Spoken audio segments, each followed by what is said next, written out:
Hey y'all, today I will start my journey and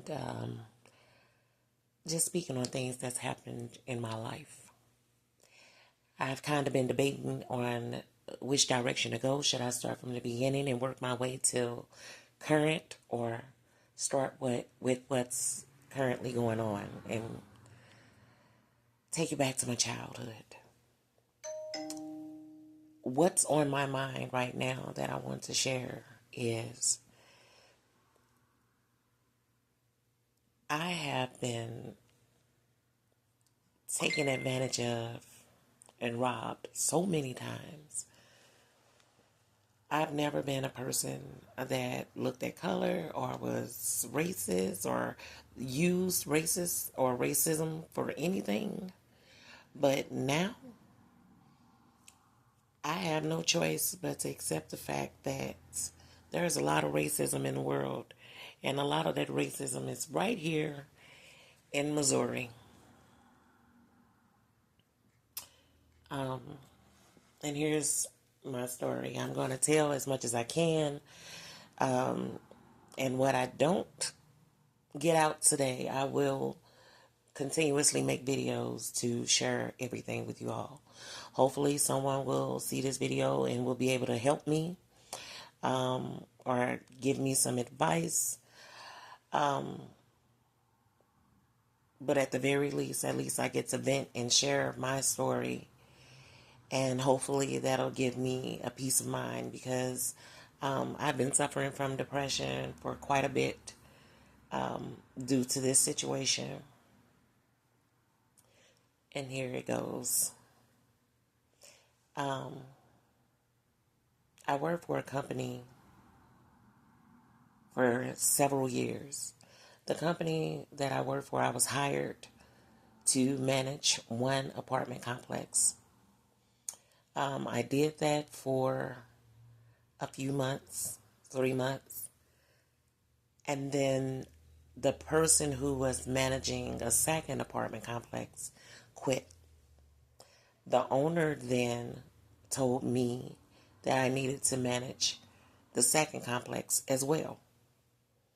There was no pay increase. I was told to do it. There was no pay increase.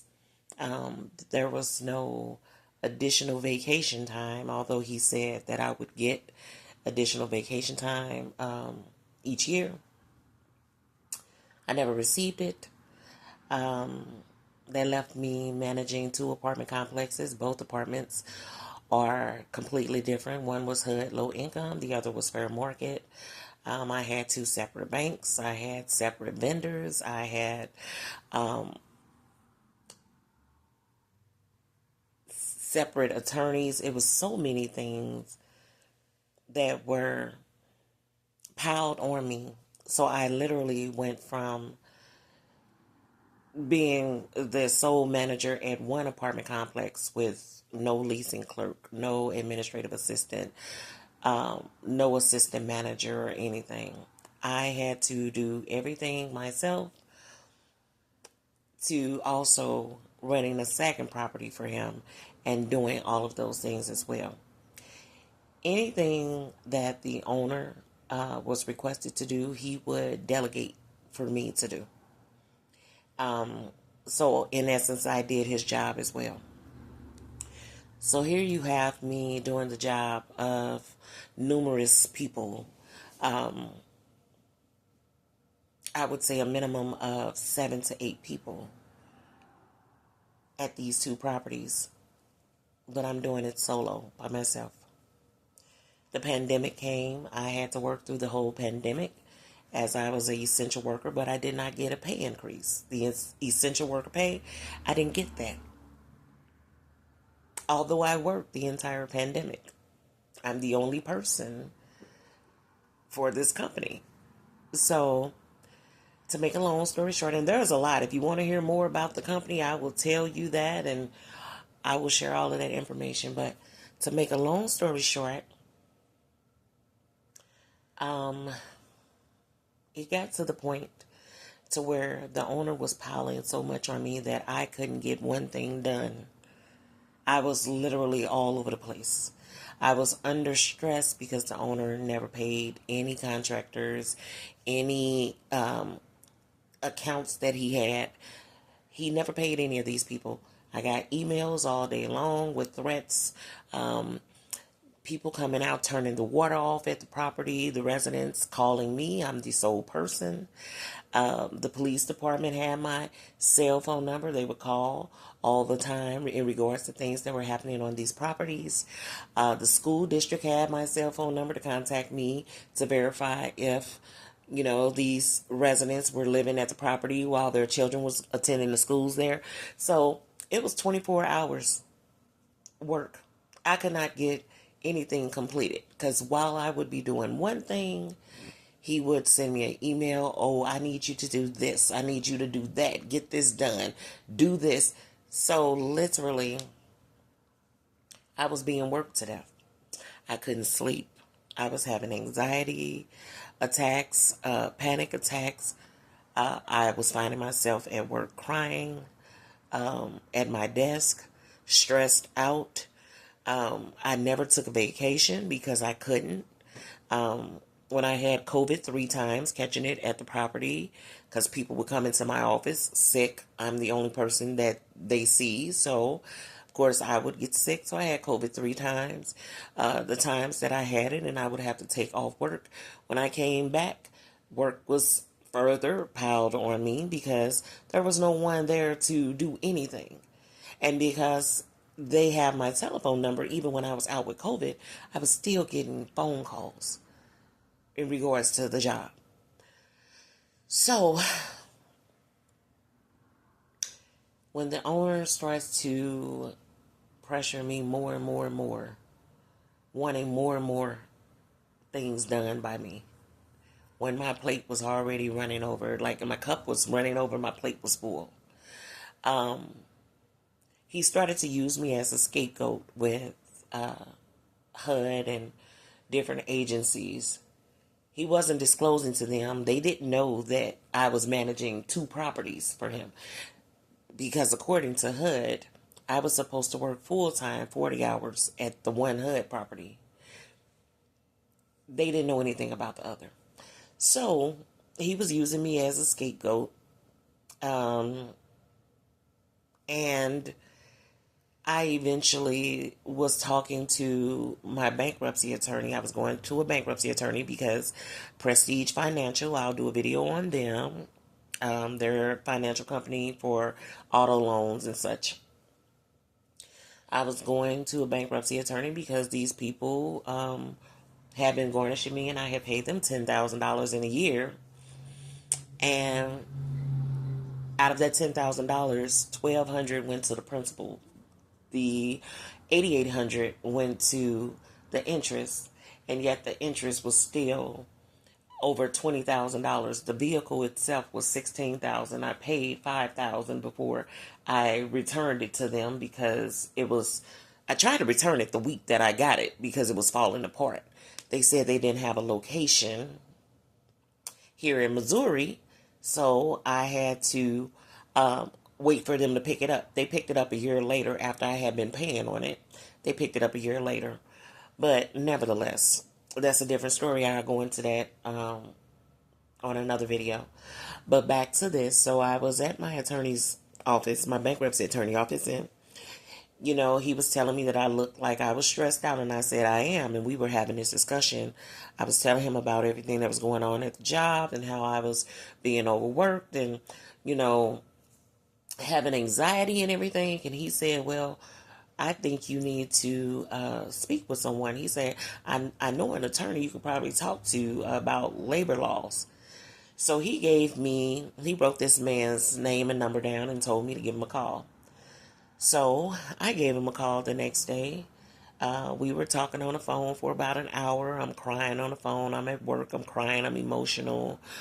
And he's like, those are really horrible people. We're going to get these guys.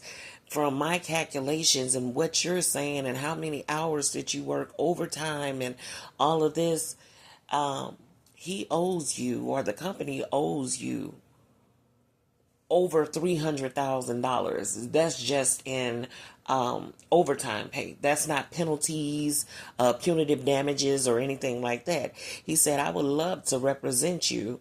I can send you over my contract. Please just sign it and send it back to me so that I can get this filed today. Mind you, I was crying and emotional, and somebody was going to help me. So he sends over the contract via email, and I just signed it. That was the worst thing I could have did. I didn't read it. I trusted everything that he said, because he said that he was telling me what was in the contract. Oh, you won't be responsible to pay for anything. The defense would have to pay me when we win your case. So your money will be your money. I mean, he's telling me all of this. So when he sent it over, I just signed it and sent it back. After I did that, I didn't hear from him. This was in October 2022. I didn't hear from him again until, let's see, it was May of 2023 when I called to see what was going on. Had been months, I hadn't heard anything. I was told that there was an associate attorney that was handling my case, and that he will be my point of contact. So this associate attorney, he calls me and we're speaking briefly. He said that he's trying to get depositions from them. Okay, we have a 5-minute conversation. I didn't talk to him again until I reached out. Let me make a long story short again. The only time I spoke to this attorney was when I reached out to find out what was going on. I would often go on CaseNet to see what was in the system under my case. There was never anything. So we're going to fast forward to December of 2023. I received an email from the attorney's office inviting me to their Christmas party. I went to the Christmas party. I met them for the first time. First of all, the attorney who wanted me to sign the contract, the initial person I spoke with, I spoke to him because I recognized his picture from the website. And I spoke to him, and he gave me the most disdained look. Like he looked at me as if I was poo on his shoe. And then I said who I was. And the associate attorney who was standing next to him, I didn't know that was him, but he said, oh, and he knew my name. And he said, oh, enjoy yourself. That was it. They didn't communicate with me or anything. And I mean, it's a Christmas party, so I really didn't expect it. I wasn't there alone because it was not a comfortable environment for black me. I'll put it that way. So I didn't hear anything from them still until February. In February, I received a call saying that a deposition had been scheduled and that I needed to come do the deposition. So I went to do the deposition. At this deposition, I'm with the associate attorney. The deposition lasted 6.5 hours.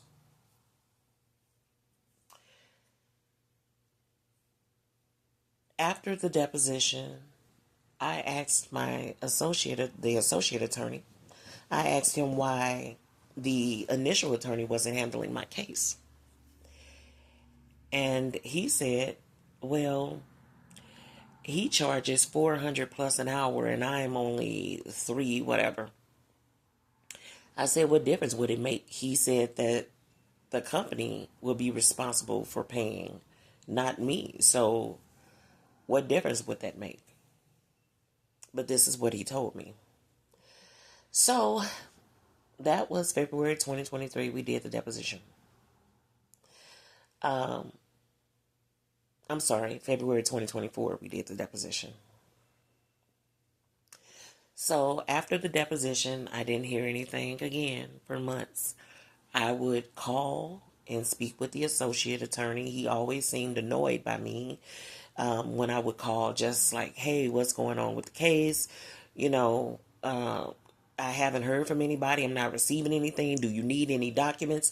No one has called me into an office to sit and talk to these people. No one has requested anything except some check stubs, which I sent via email. And I told him, I have a lot of documents, a lot of paperwork contradicting what he's saying, because the owner of the property stated that when I was hired to manage both the properties. However, I have emails from the manager that was managing the second property during the time that I was hired to manage the one I was at. So I'm telling him, I have all these documents contradicting what they're saying. They're saying they only have those two properties. They have numerous properties, all of this. So I get a call from the associate attorney telling me, oh, did you know that the owner is on Social Security now? He's not even paying himself anymore. He doesn't have any money. The company doesn't have. I said, where are you getting this from? At the time, I was still working there. So I'm still collecting $1 million in rent for these two properties every year. But he's like, they don't have any money, and so now I'm starting to get suspicious because I'm not hearing from you all. You all aren't doing your due diligence. You're not putting your, best effort into this case or anything. And now you're saying things that are in defense of the owner.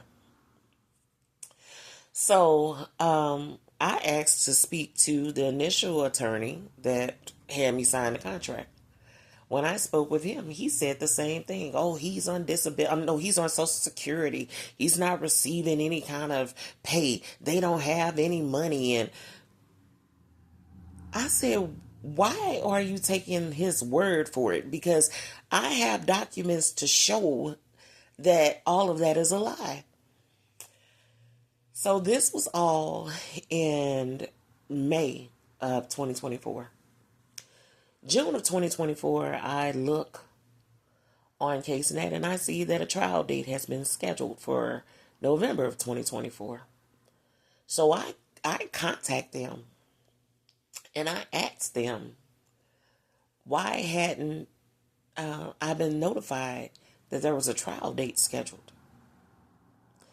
The paralegal took the information and said he would have the associate attorney to contact me. When he contacted me, I asked him the same question, and he said, oh, well, I was going to contact you and let you know, but yes, you have trial in November. And that was it. Mind you, I still have not went to these people's office and sat down and did anything with them. Altogether, in total, we had less than 20 email correspondence and less than 10 phone calls from October 2022 through November of 2024. Okay. So when he said that, in June, I get an email from him saying, hey, I just wanted to let you know I'm leaving the firm. I have been offered a position at another firm, so I'm going to be leaving, and he'll be taking over your case, meaning the initial attorney, the one that charges $400 and something an hour, he would be taking over the case. This is his email. It says specifically that. So July comes. I still haven't heard anything from anyone. August comes. No word still. September. Then October. October, I'm at another attorney's office. I had been in a car accident. So I was at that attorney's office. This attorney also, I got his information from the bankruptcy attorney. So while I'm at his office, I said, is it normal for an attorney not to meet with you before you have trial? And, I've never met with my attorney. He was like, oh, well, no, they're not typically, but tell you what, you can sit here in my office and call your attorney. I got to step out anyway. But just give your attorney a call and see. He stepped out. I called. The paralegal took my information down. About 5 minutes later, the attorney called me back. He said, oh, we typically meet the weekend before a trial. This would be my first time meeting with this man or anybody in his firm, even the former associate attorney. So he said, we typically meet the weekend before a trial. After I spoke with him on the phone, then the attorney whose office I was in comes back into the room, and he's like, oh, okay, well, I hope you got that squared away. Here's a little side note. That attorney and the attorney for the labor and wage and my bankruptcy attorney are all in cahoots. They're all in cahoots.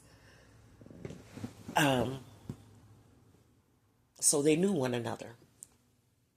He actually contacted the attorney because they knew he's my attorney for the car accident, but he knew about the labor and wage case. And how would he know that if I didn't tell him? It's because the bankruptcy attorney told him, and they're all in cahoots. Okay, so I leave his office, and he got over on me as well. I was rear-ended and caused damage to my back, damage where they said I needed surgery.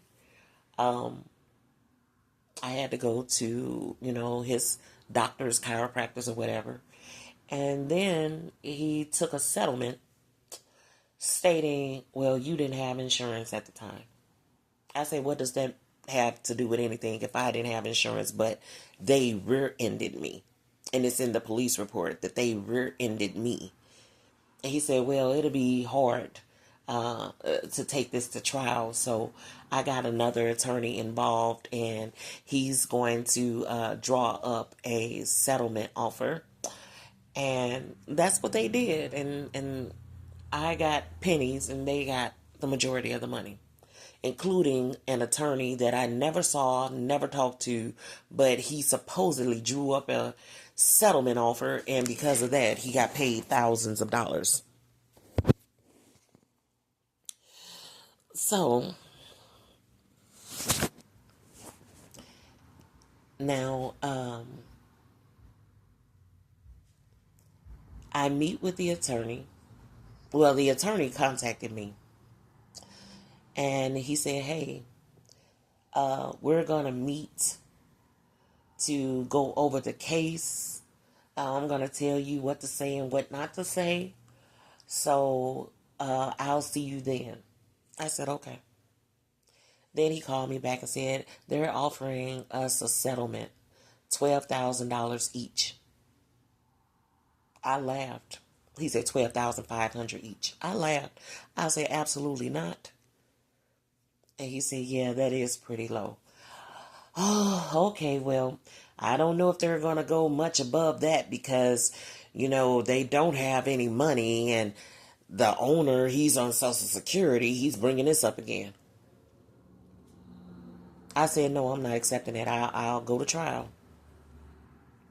So the day that I was supposed to meet him, because I was so leery of this man and how he had been acting. And this is my very first time meeting with you all. I came with all my documents, my check stubs, the rest of my check stubs, my proof of everything that was contradictory to what the owner said in the deposition. And I walk in his office. First of all, I'm sitting on a parking lot where he pulls up. He pulled up. I'm there early. So I see him get out of his car and he goes in the building. I wait about 10 minutes because I was like 20 minutes early. So I wait about 10 minutes and then I go in the building. As I'm walking off the elevator into his suite, he's coming back toward the elevator like he was going to leave before our time had even arrived. So I said, hello.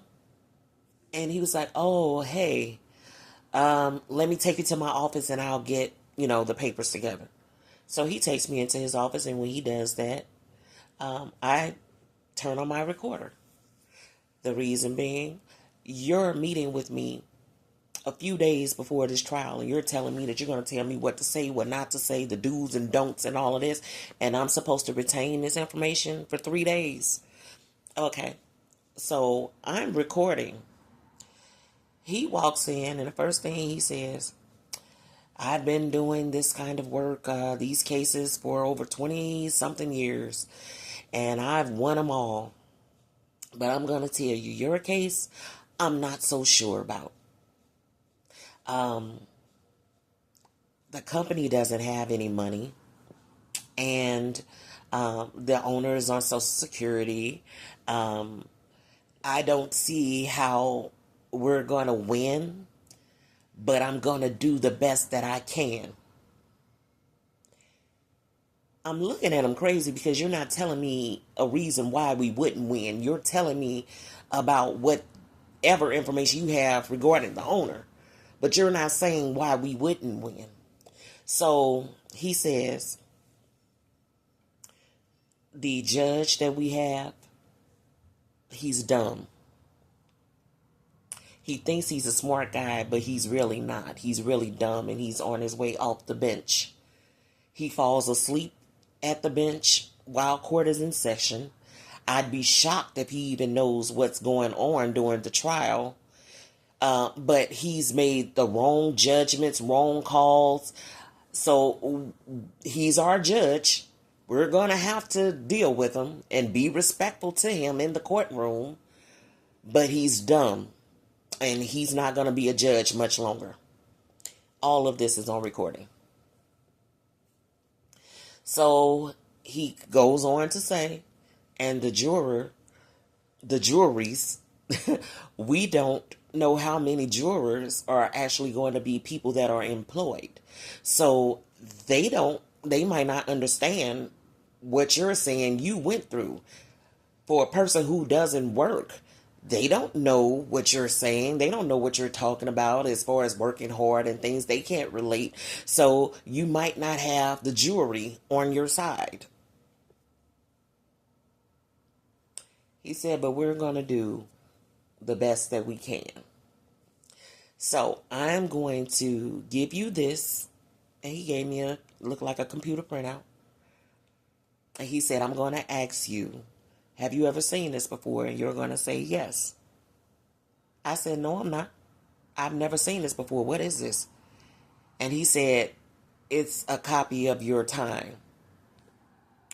I said, how can I say I've seen it before when I've never seen it? I said, and this isn't a copy of my time because my time, first of all, I have check stubs showing my time, my hours worked and all of that. That shows hourly on them. This is a computer printout that you got from the owner that has on their, whatever hours he made up. None of that was something that I had seen before. It was a bunch of fictitious information. I said, so I'm not going to say I've seen this before because I've never seen it.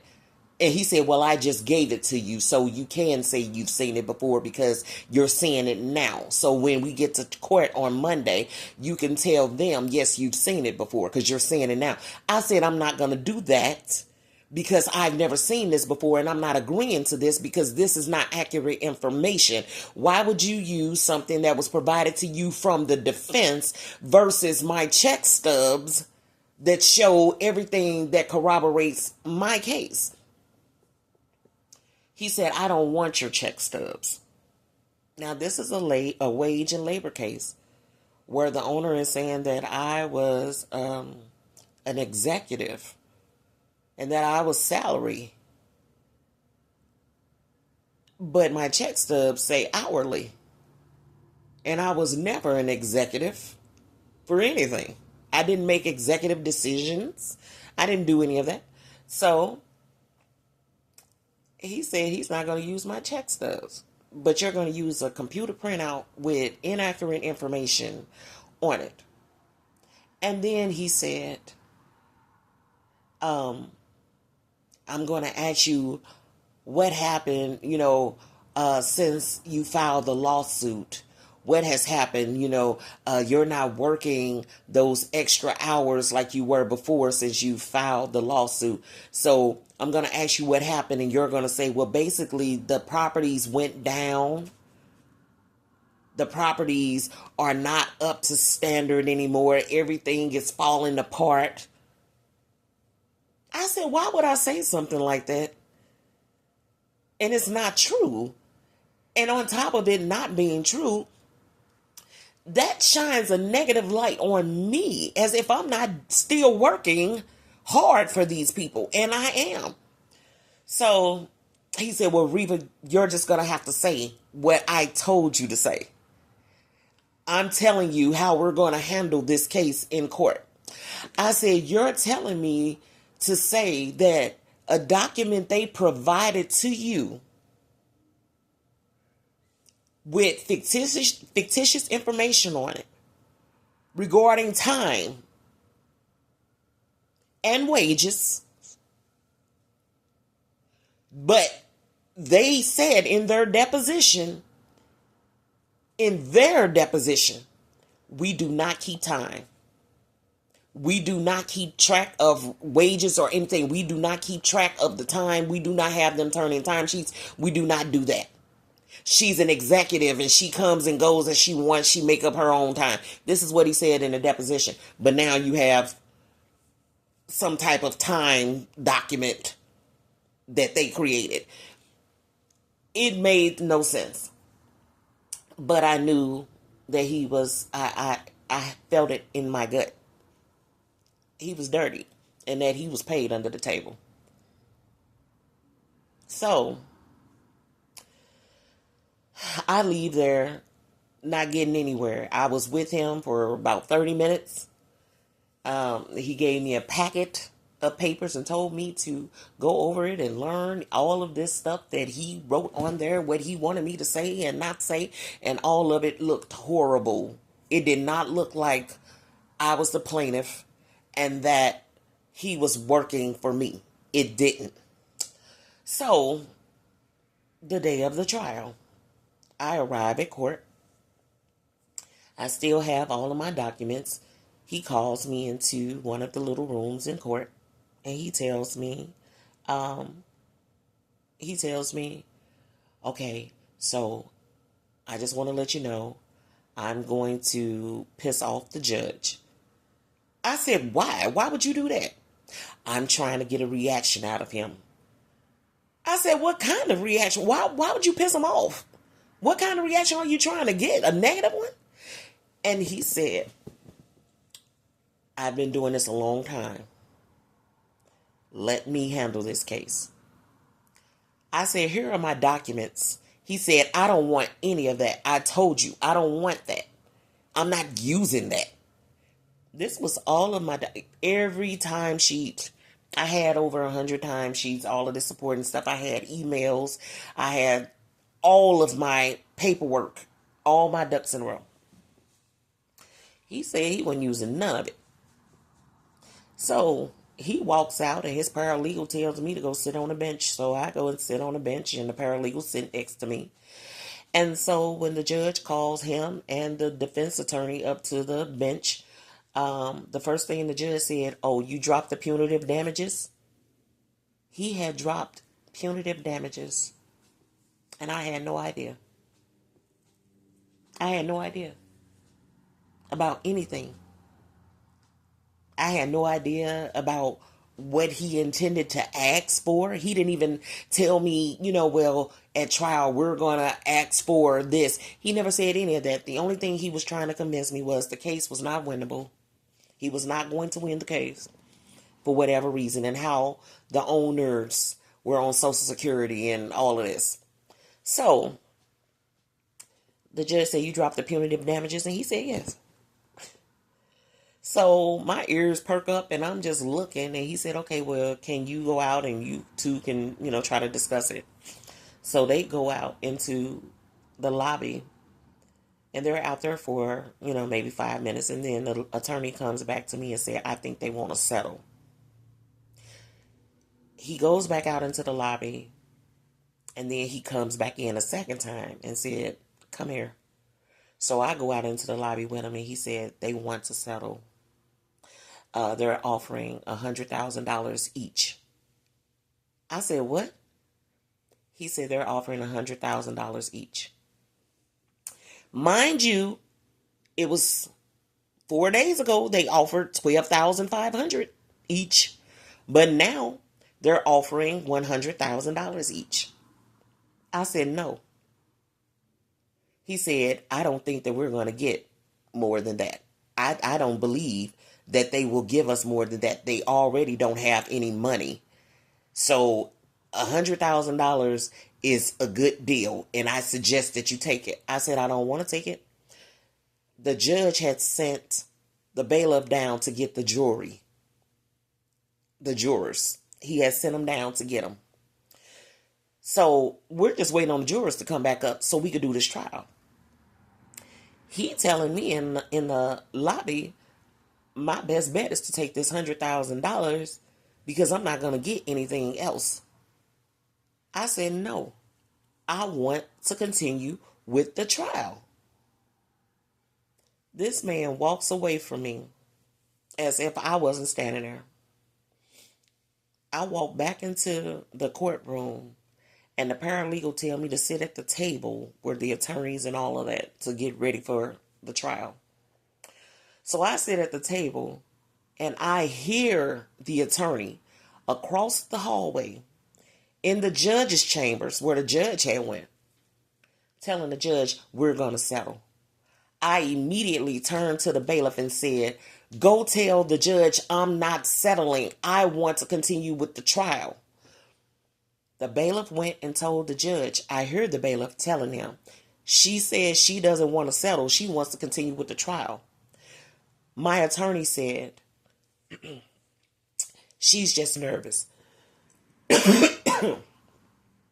He said, she's just nervous. When he came out of that room, out of that chambers, from the judge's chambers, when he came out like 2 minutes later, he walked to the table where I was sitting with the paralegal. The other attorney, the defense attorney, walks up to the table. My attorney say, I'll have the settlement agreement ready for you within a few days, and I'll send it to you. I said, what?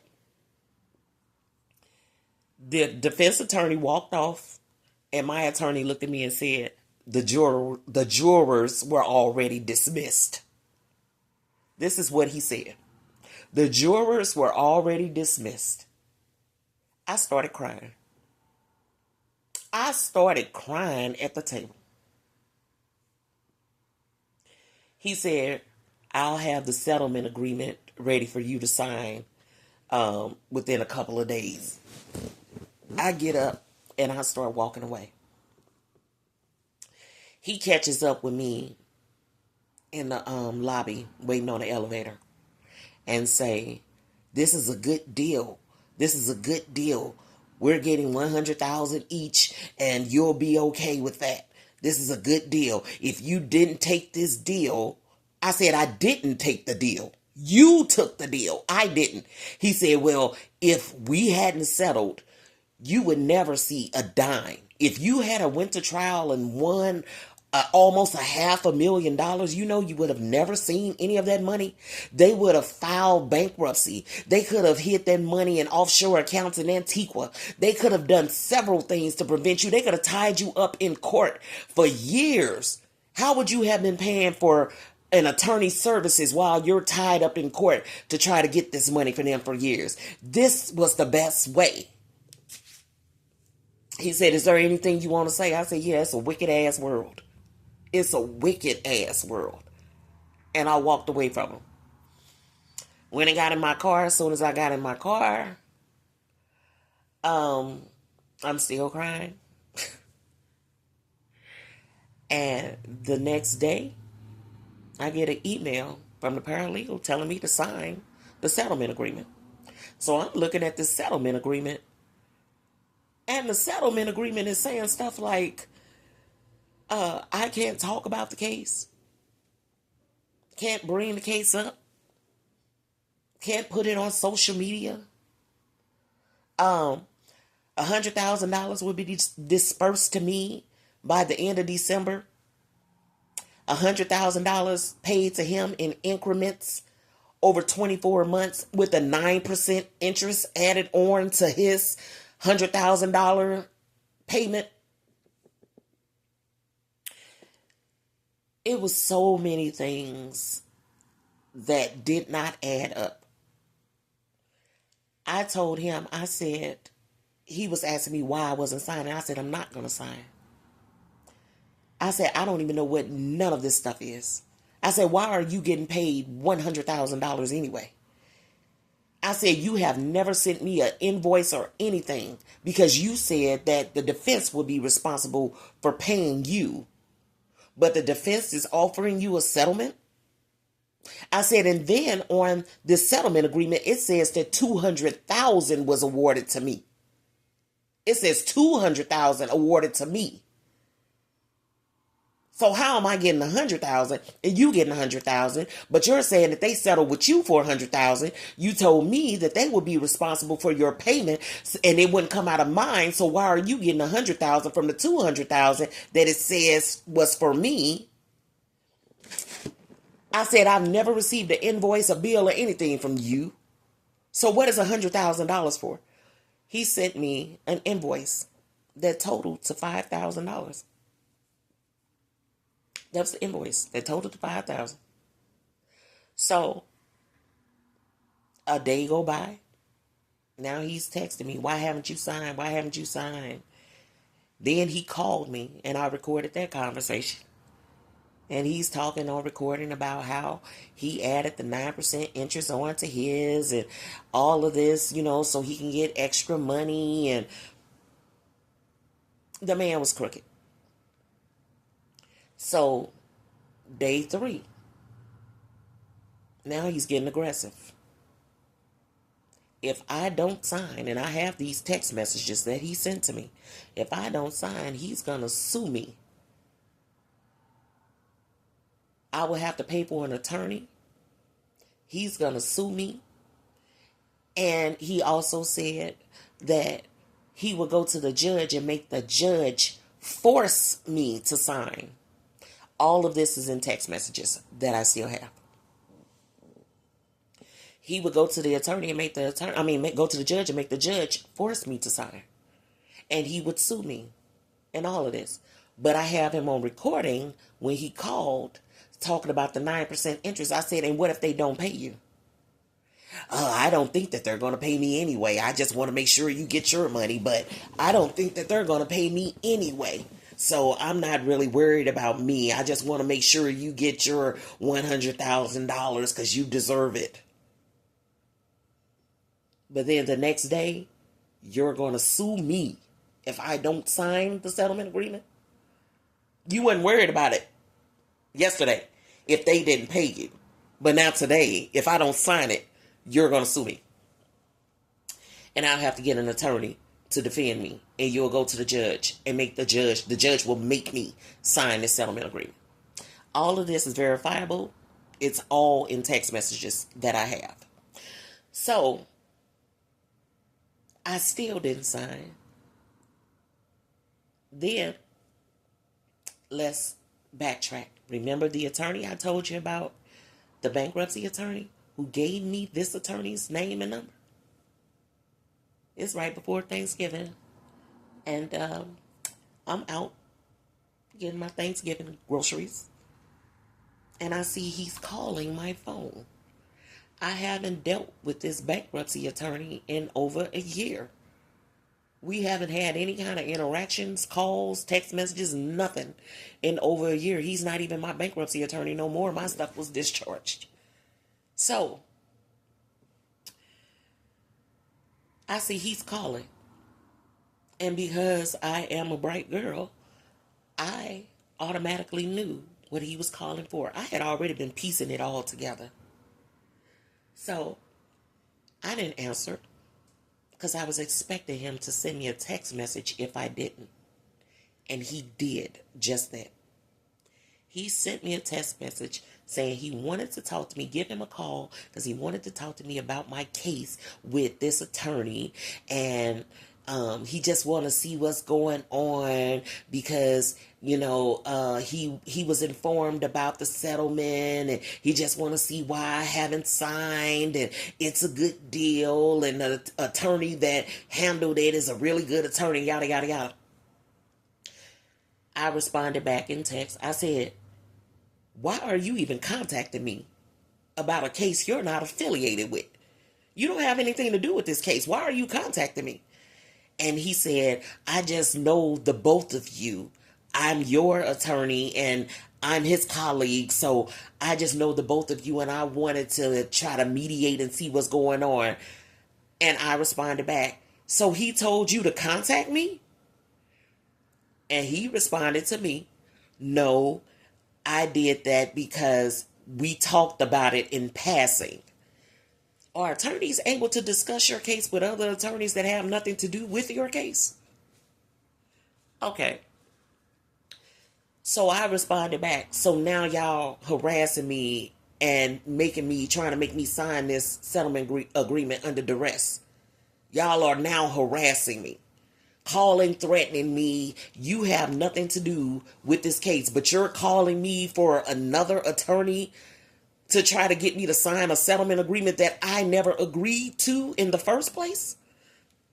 He said, oh no, I'm not trying to threaten you or anything, and I don't want you to be under duress. I'm so sorry. I just wanted to ask, but I hope you have a wonderful holiday. He ain't contact me no more. So during this time that I'm not signing the settlement agreement, even I told the attorney that I wanted to get a second opinion. I didn't want to sign it. But he's still harassing me. So I contact the news. I'm trying to get the news involved. I contact the Mo Chief Counsel, the Missouri Disciplinary Chief of Counsel for attorneys. I contact them. I'm trying to get somebody to help me because I don't know what to do. I'm getting emails, I'm getting calls, I'm getting text messages to force me to sign this. So after I started fearing for my life, these are wealthy people. These are rich white folks that got, attorneys and people who have millions of dollars. These are people who I'm dealing with. The company I work for, their attorney, I'm sure they paid my attorney under the table. So now I'm starting to be fearful of my life. I've never heard of an attorney threatening you or doing it like the mob or something. Like he just did whatever he wanted to do. You did a settlement agreement without my permission, and then you're forcing me to sign. So I started getting paranoid. I'm going outside to my car. Before I walk out the door, I'm looking around outside, make sure ain't nobody out there, thinking somebody's going to do something to me because I'm not signing. So eventually, in December, I went ahead and signed. because no one would help me.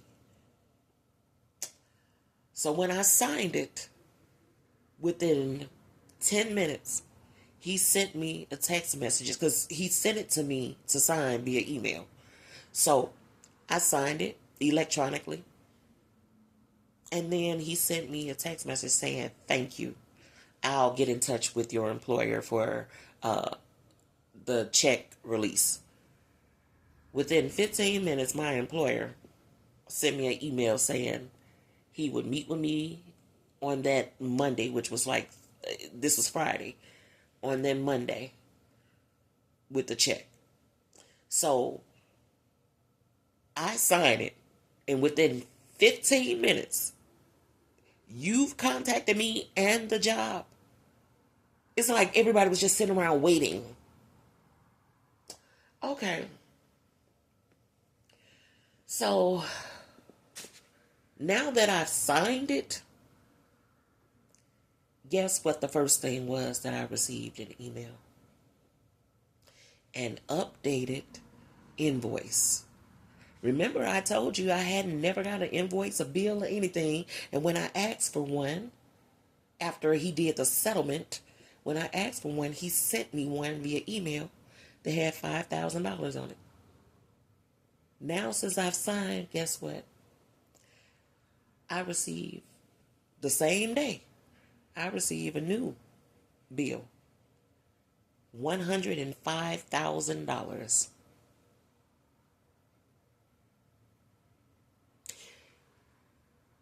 Why would you send me an invoice 2.5, 3 weeks prior with $5,000 on it?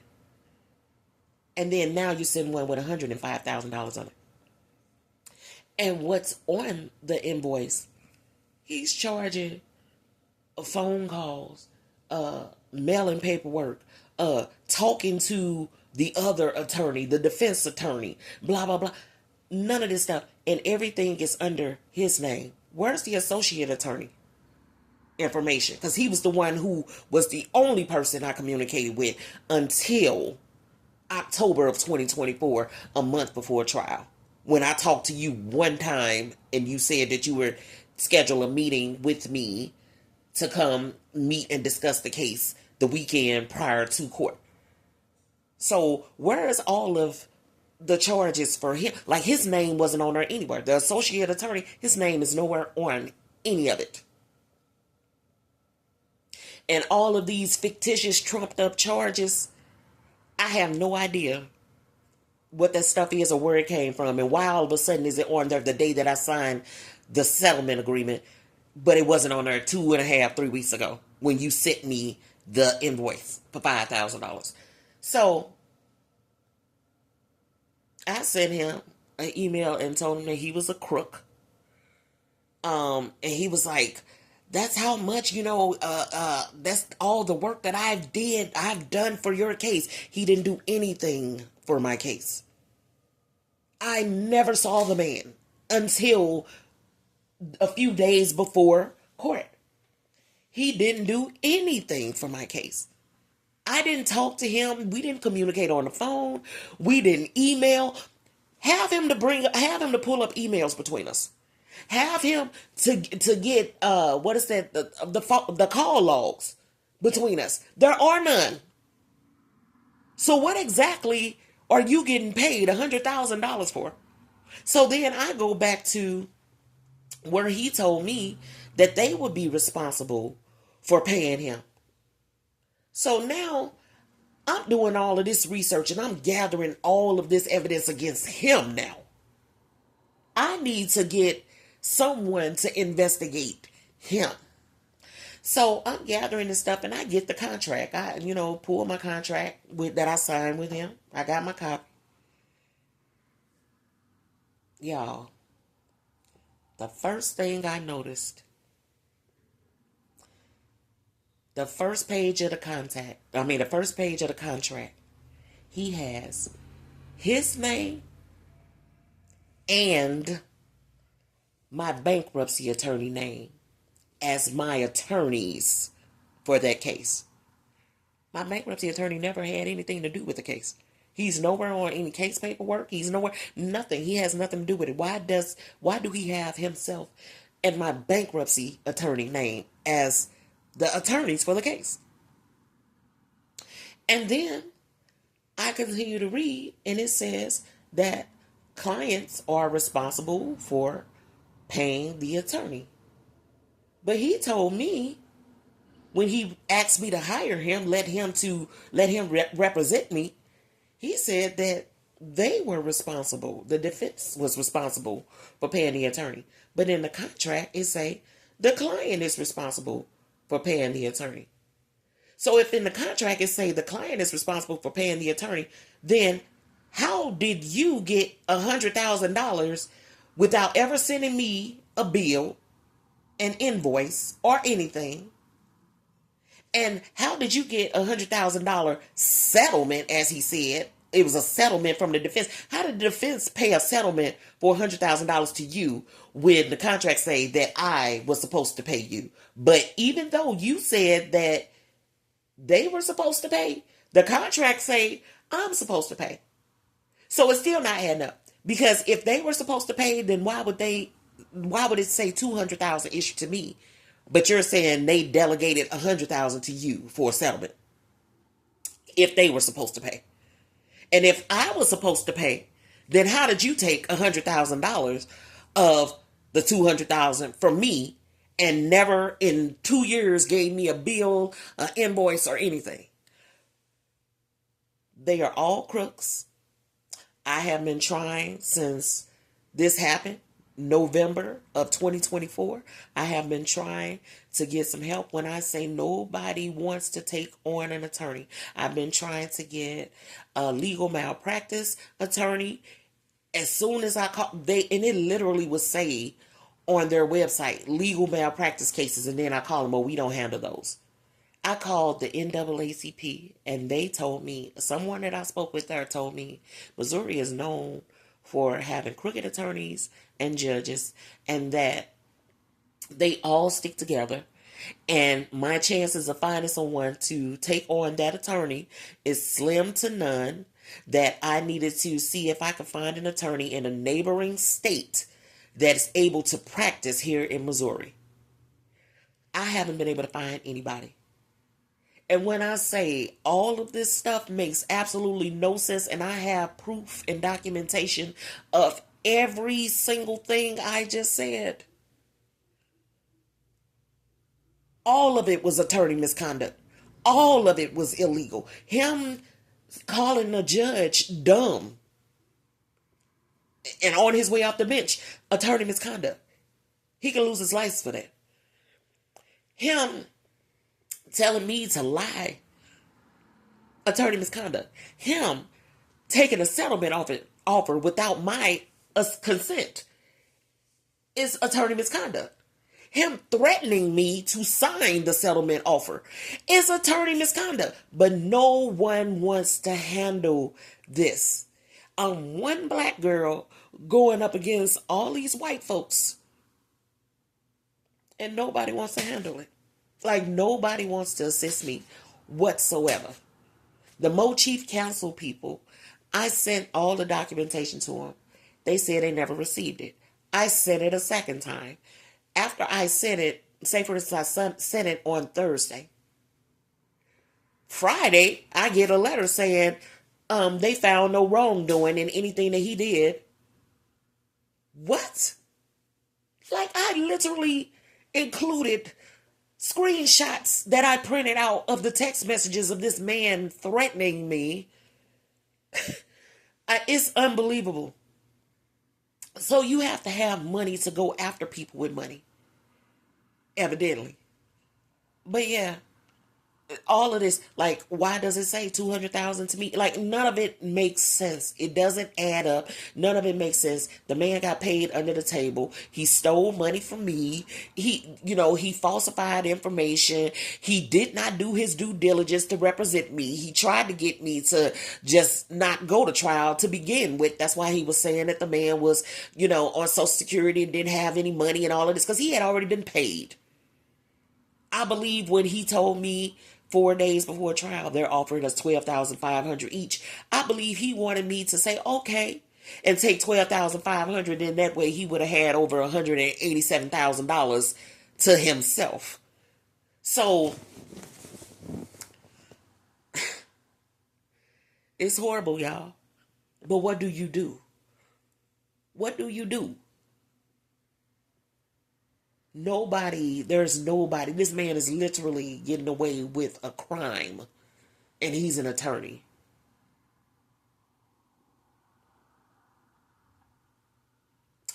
Well, if anybody has any questions or anything like that, you can leave them in the comment section, and I'll either respond to it with a comment, or I'll do another video and go into more detail, and more detail is what you need. But yeah, that's one of my sagas, but it's even more stuff, when I tell you life be turned me up, but God got me, if don't nobody else. But I'm praying that there is somebody out there, some kind of coalition, some kind of agency, some kind of nonprofit, something, or someone, a attorney that's fresh out of law school, somebody somewhere that can practice here in Missouri, that could take this case on for me, because he sold me a lie, or maybe it wasn't a lie. He did say it was, that they owed me over $300,000, and that was just, in back wages. That wasn't the punitive damages or anything like that, but he dropped the punitive damages. So maybe that $200,000 that they awarded me, he probably got something else under the table, and then just took another $100,000 too. Who knows? But everything that he did was illegal. Everything that he did was illegal. All of them were in cahoots with each other. They saw me as a cash cow.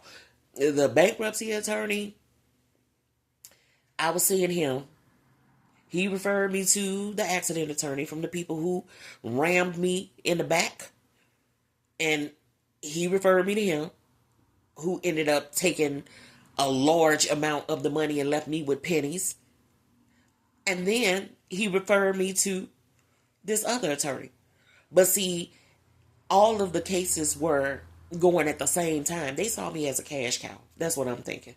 Especially when it came down to the employment situation, because I have so much proof. I have so much proof of everything that the employer did.